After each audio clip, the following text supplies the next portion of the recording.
অর্জুন সিং এর অফিসে দিদিকে সরিয়ে মঙ্গলবারই এন্ট্রি নিয়েছেন মোদী।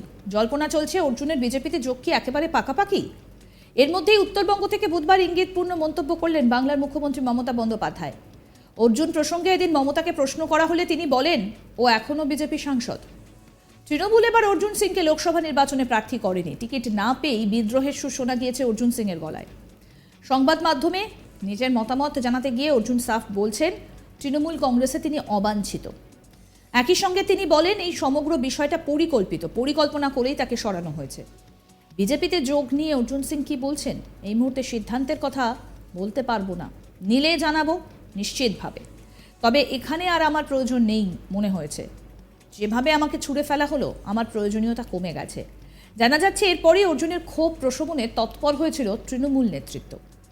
উপনির্বাচনে প্রার্থী করারও প্রস্তাব দেওয়া হয় বলে সূত্রের খবর। অর্জুনকে বোঝাতে ফোন করেছিলেন ফিরহাদ হাকিম।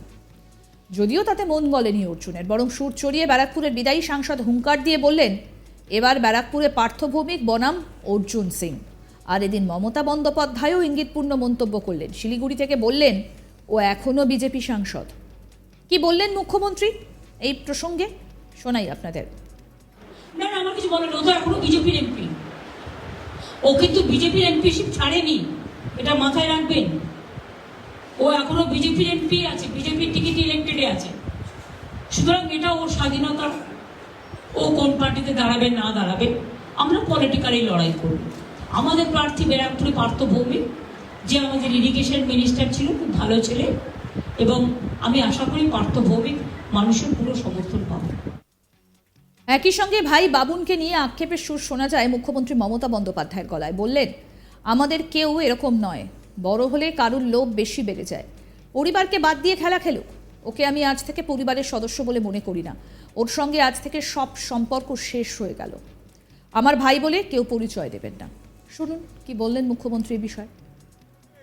আমাদের কেউ কিন্তু এরকম নয়, এটাতে সবাই খুব ক্ষুব্ধ, এবং আমি সরাসরি বলছি, বড় হলে অনেকের লোভ একটু বেশি বেড়ে যায়। পরিবারটাকে বাদ দিয়ে যে যার খেলা খেলুক। আমার পরিবারের ও কোনো মেম্বার বলে আমি মনে করি না। আজ থেকে আমি সব সম্পর্ক, শুধু আমি নই, আমাদের রক্তের পরিবারেরও যারা আছে, মামাটি মানুষের পরিবারেরও যারা আছে, সমস্ত সম্পর্ক ওর সাথে থেকে ছেদ হয়ে গেল। আজ থেকে কোনো রিলেশন আমার ভাই হিসেবে কেউ পরিচয় দেবেন না। ইন্ডিভিজুয়াল নাগরিক হিসেবে আপনারা কেউ কারো পরিচয় দিতেই পারেন, সেটা আলাদা ব্যাপার। তো প্লিজ দয়া করে আমার নামটা ইউজ করবেন না, বিকজ আমি টোটাল ডিসঅ্যাসোসিয়েট করে দিয়েছি আমাদের ফ্যামিলি বন্ডিং, নো রিলেশন। সুতরাং আমাদের দল যাকে প্রার্থী করেছে তিনিই আমাদের প্রার্থী। এদিন উত্তরকন্যায় সাংবাদিক বৈঠক করেন মমতা। সেখানে অর্জুনকে টিকিট না দেওয়ার সিদ্ধান্ত নিয়ে প্রশ্ন করলে মমতা বন্দ্যোপাধ্যায় বলেন, অর্জুন তো এখনও বিজেপির সাংসদ, বিজেপির সাংসদ পদ ছাড়েনিও, এখনও বিজেপির টিকিটেই জয়ী হয়ে রয়েছে। ও কোন দলে দাঁড়াবে তা ঠিক করার স্বাধীনতা ওর। আমরা রাজনৈতিকভাবে লড়াই করব। ব্যারাকপুরে আমাদের প্রার্থী পার্থ ভৌমিক, আশা করি মানুষের পূর্ণ সমর্থন পাবে। পার্থ ভালো ছেলে। বিজেপি থেকে আসা অনেকেই এবার লোকসভা নির্বাচনে তৃণমূলের প্রার্থী হয়েছেন।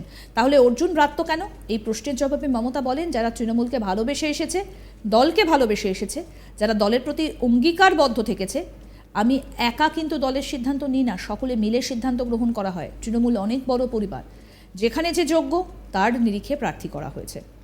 মমতা বন্দ্যোপাধ্যায়ের মতো বারাসতের তৃণমূল সাংসদ কাকলি ঘোষ দস্তিদার ও ব্যারাকপুর সাংসদকে খোঁচা দিতে ছাড়েননি। তৃণমূল দলে এলেও অর্জুন যে এখনও বিজেপির সাংসদ রয়ে গিয়েছেন সে কথা মনে করিয়ে কাকলি বলেন, উনি যেহেতু এখনও ভারতীয় জনতা পার্টির সাংসদ, সেহেতু ওনার দল যদি ওনাকে ডেকে থাকে উনি দিল্লি যেতেই পারেন। ওনার এখন মনে হয়েছে দিল্লি গেলে ভারতীয় জনতা পার্টির হয়ে লোকসভা নির্বাচনে প্রতিদ্বন্দ্বিতা করতে পারবেন, সেটা ওনার ব্যক্তিগত ব্যাপার। শুনুন কি বলছেন। না না, আমার কিছু বলেন, ও তো এখনো বিজেপির এমপি। ও কিন্তু বিজেপির এমপিশিপ ছাড়েনি, এটা মাথায় রাখবেন। ও এখনো বিজেপির এমপি আছে, বিজেপির টিকিট ইলেক্টেডে আছে। সুতরাং এটা ওর স্বাধীনতা, ও কোন পার্টিতে দাঁড়াবে না দাঁড়াবে, আমরা পলিটিক্যালি লড়াই করব। আমাদের প্রার্থী ব্যারাকপুরে পার্থ ভৌমিক, যে আমাদের ইরিগেশন মিনিস্টার ছিল, খুব ভালো ছেলে, এবং আমি আশা করি পার্থ ভৌমিক মানুষের পুরো সমর্থন পাবে।